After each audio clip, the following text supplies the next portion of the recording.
Good morning, everyone, and welcome to the first Sunday of Epiphany, which follows Christmastide and lasts 7 weeks, ending with the Transfiguration of Christ.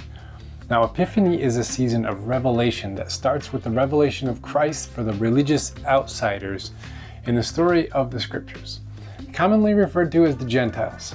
Now, this is seen in the story of the 3 wise men coming to visit Christ following a star. But it is also the revelation of Christ's identity as the Son of God. So we quickly jump into the baptism of the adult Christ in the Jordan by John the Baptist. Now, Epiphany is a word that means an appearance or manifestation of something or someone, especially in religious terms, the appearance of God to a human being, which Christ is the manifestation of God to humans, and Epiphany recognizes and explores that truth. Now, the first day of Epiphany is directly following the 12 days of Christmas. In our calendar year, that ended up being on Friday, and the first Sunday of Epiphany is the baptism of Christ. So I thought we'd tackle both of those things today. Now, Dr. Brian Russell, a professor of biblical studies, tells us in his podcast this week that it helps to know that Matthew is written to a twice marginalized people. The first marginalization is that written to an early Jewish audience in the second half of the first century. Not a very popular people in a Roman-dominated society. And then within that marginalized people is a sect of Jewish followers of Christ as the Messiah. That made them even a smaller group within a small group. So not only do they not fit in society at large, but they don't fit into their small Jewish sect anymore either. But they are the new thing that God is doing on earth, part of a whole different kingdom. Now, why is this important? Well, our passage starts off with a timeline. Stamp. It says, in the time of King Herod, after Jesus was born. Now, we note the ruler of the time, which means that this was a popular way of putting a marker down on a timeline of a narrative somewhere. Many of the prophets start sections of their works this way to give context to the story. Like Isaiah does it a lot when he says, in the days of King so-and-so, I insert a name here, as a way of like justifying the message that was about to be given in light of the ruler of that present time. Now, Herod was a very, very successful king if you look at the metrics we commonly use for leaders. He built cities, he expanded the worship in the temple, he built military fortresses, he improved relationships with the Romans, he stayed good with the ruling class of the Jewish people. He was brilliant with the economy, military, foreign relations, political process, infrastructure, and more. And he was actually named Herod the Great. Because of these reasons. But this ambition came with a high price tag, and not merely financial. A modern historian describes Herod this way. He was the evil genius of the Judean nation, one who would be prepared to commit any crime in order to gratify his unbounded ambition. Dang. Even the Roman Emperor Augustus said, it's better to be Herod's pig than his son. Speaking about a plot that Herod had to kill his own son. So what message will Matthew have for the people, quote, in the time of King Herod? Many of the people in Jerusalem tied themselves to King Herod because of what they were receiving out of the deal. He's growing their kingdom, and many are riding his coattails of success. And this story tells of how the people missed the arrival of the long-expected Messiah. And not only that, they willfully ignored that arrival in favor of keeping and the building of the earthly kingdoms and the status quo of power. So let's explore this passage a little bit, and we'll see you in a minute.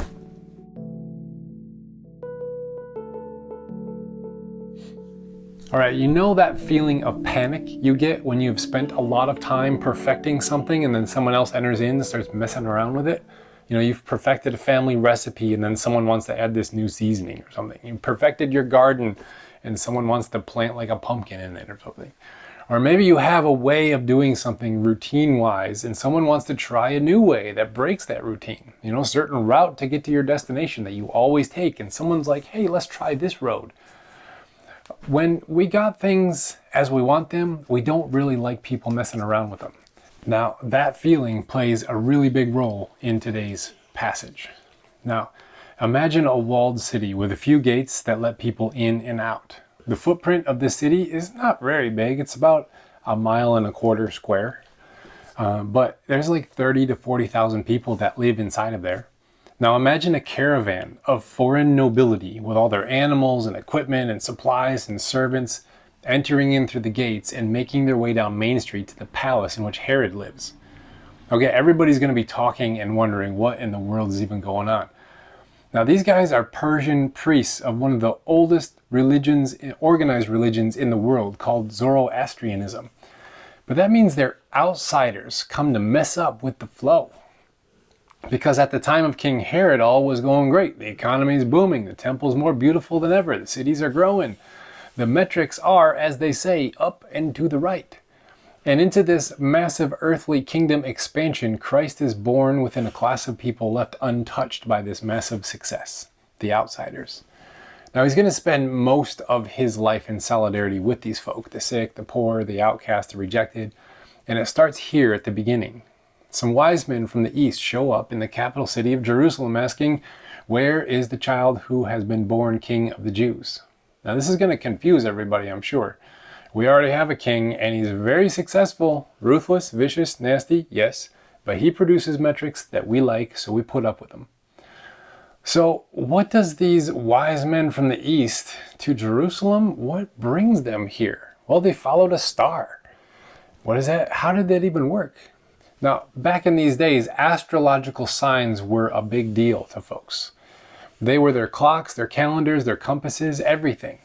Now, in 44 BC, a comet appeared in the sky shortly after Julius Caesar's death, and everyone took it as a sign that Julius Caesar was, therefore, divine. And then, therefore, all the Caesars that followed were also divine.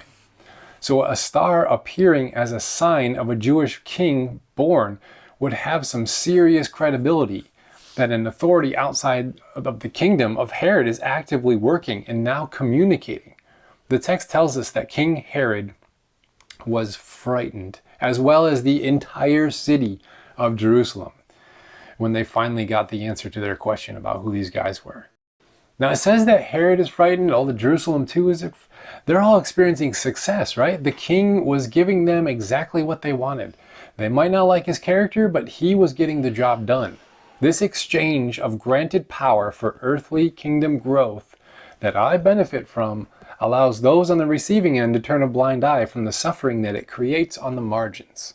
And yet this is where God is found.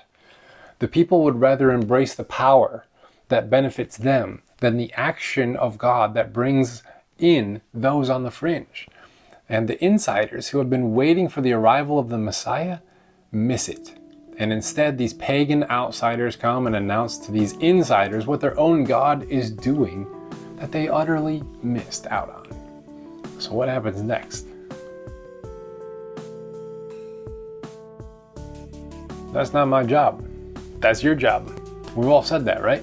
Someone wants us to do something that they're supposed to do but didn't do. Well, that feeling, that phrase is actually in today's passage. We have something similar going on, not necessarily in those terms, but wise men take on an important task that was the job of the people of God. So all of Jerusalem has heard the announcement that the long-awaited Messiah has been born. What is the reaction? It seems like there should be a flood of folks heading out to welcome him. Gifts should be pouring in, right? Red carpet should be laid out. And the next section tells us that they knew where he would be even. Herod calls the scribes and the priests together, and he asks them, where is the Messiah? Where will the Messiah be born? And everyone says, oh, that's easy, Bethlehem. It's right there in the prophets. So they all know where he would be. But notice the language. From you, Bethlehem, shall come a ruler who is to shepherd my people Israel. Not merely a religious savior, but an actual king and ruler. But again, they have one that they like, who's benefiting them. So what are you going to do? Well, instead of organizing, their grand welcome committee, Herod puts on the appearance of piety, and he sends the Magi on their way to Bethlehem to find this Messiah king under the guise, I would like to pay him homage too. Now this is weird. This is your Messiah. This is your God. This is your king, and you want us to go out and look for him and put in the work and effort and find him for you? You want us to go and give them the official welcome? They're going to do that because that's what they came to do, but isn't that their job? Isn't that your job, guys? Spoiler, yes. Yes, it is. But Herod has a plan. He says, I'm going to stay in power. I will kill the Messiah. And that's a story for another day. It's not in our text today, but it does follow it. So these magi follow a star, find the child, and present him with gifts to pay this king homage. Notice they didn't pay homage to Herod or present him with any gifts of any kind, but they present the Christ child with 3 gifts: gold, frankincense, and myrrh. Now this act is significant in the story of the Hebrews because under Solomon's reign, when everything was at its peak and all the metrics that they wanted to see, much like under Herod here, the Queen of Sheba came to check it all out and commented how beautiful the city was and how rich it was and how the architecture was beautiful. And she came from the east bearing gifts to pay homage to Solomon. Okay, similar thing is happening here, but instead of commenting on how beautiful the structures and riches of the city were, something Herod was known for, they go to find this poor family in Bethlehem raising the Messiah child.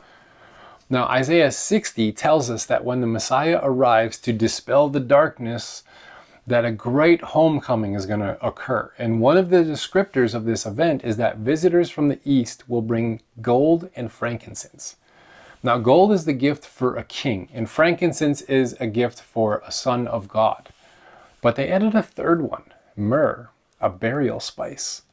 Now, this was to acknowledge Christ's mortality and humanity. And certainly Herod will pursue the child in order to kill him, and then Jesus and his family is going to flee to Egypt. But again, that's another story for another day.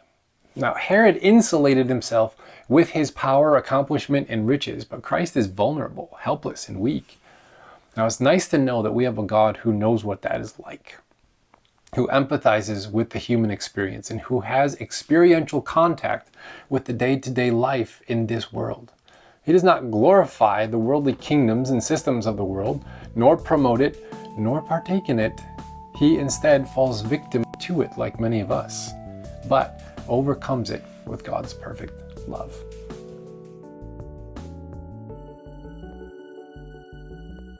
Now, I remember Saturday morning cartoons. They were so much fun as a kid.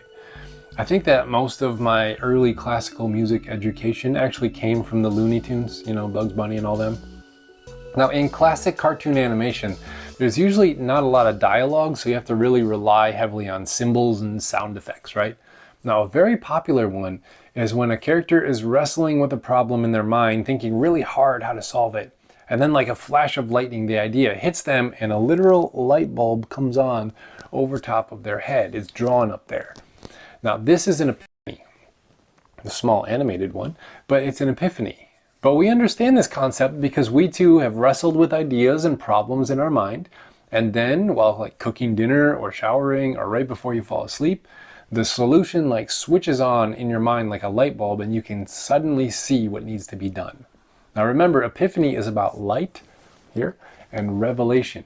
And when we're talking about the liturgical calendar, it specifically is about the identity of Christ as the Son of God. Epiphanies happen to you, but you also participate in them. You tend to the idea, the question, the wrestling until suddenly you know. Now, Epiphany starts with the Christ child being revealed to us as the Son of God, the promised Messiah, but then quickly moves forward into the other key moments of revelation of who this Christ is. So fast forward 30 years or so, and Jesus is now an adult. He lived a fairly quiet, normal life, nothing noteworthy in the Gospels, save one reference in Luke when he was. Then something spectacular happens. Jesus heads to the desert to see John the Baptist and requests John to baptize him. And John thinks that's really weird because the Messiah should be the one baptizing him when it ought to be all switched around. But John consented and did it. And then the spectacular thing happens. It says the heavens were opened up to Christ. Now, this language happens in scriptural narratives when a revelation is about to occur. Now, what is that revelation? It's a very simple statement. You are my beloved, and I'm pleased with you. This is the starting place of Epiphany.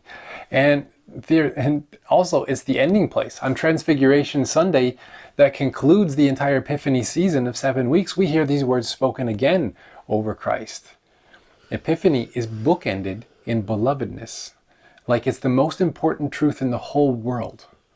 Now, we often want God to speak to us in some dramatic way. Maybe we hope a voice in our head would tell us the direction that we're supposed to take on this important decision. Maybe we hope that God's audible voice would break into our lives and provide insight and wisdom. Maybe we hope that we'd hear a prediction of the future that would help navigate us through the present, right? We often think of dramatic speaking events telling us what to do. But what God really wants us to know is that we are the beloved and God is pleased with us. If that dramatic speaking event actually did come and happen in your life, you'd probably just hear those words.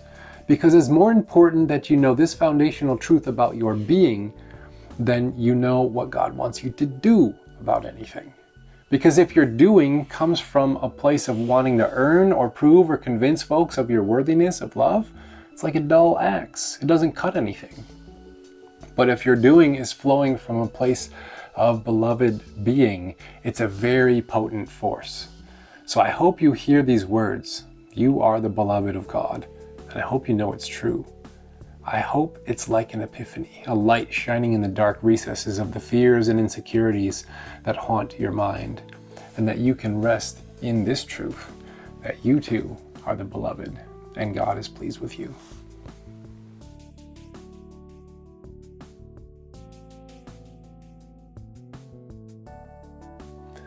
Well, hey, thank you so much for joining us on this very first Epiphany Sunday. In front of my Epiphany tree with our Epiphany lights. So if you have not taken down your Christmas lights yet, you just call them Epiphany lights and Epiphany trees, and you're all set. You're all good for 7 more weeks. You can still have lights and greens and beauty and joy in your house too, and no one can tell you otherwise. Thus saith the Lord. So if you want to partner with us, if you loved what you heard here, if you are identifying with it, there's a couple things you can do. Follow our pages on YouTube, Facebook, or Instagram. Those are easy ways to stay connected with us and what we're doing and where we're going. Also, if you would like to partner with us financially, any gift helps. We're a small community seeking to provide some hope, help, and healing in our little town of Langsburg and in our online things as well. So there's a link on the bottom of your screen right here. And if you type that into your little googly bar up there, it'll take you to a place where you can do a one-time or a recurring giving. Either one is very much appreciated. So we will see you next week for week number 2 of Epiphany, and we'll explore some more stuff from Matthew. So peace out. Talk to you later. Bye-bye.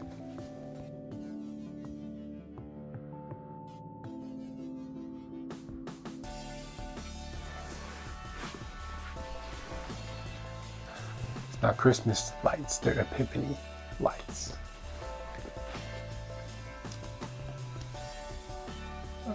And that feeling plays a big role as my puppy. Hi. My puppy.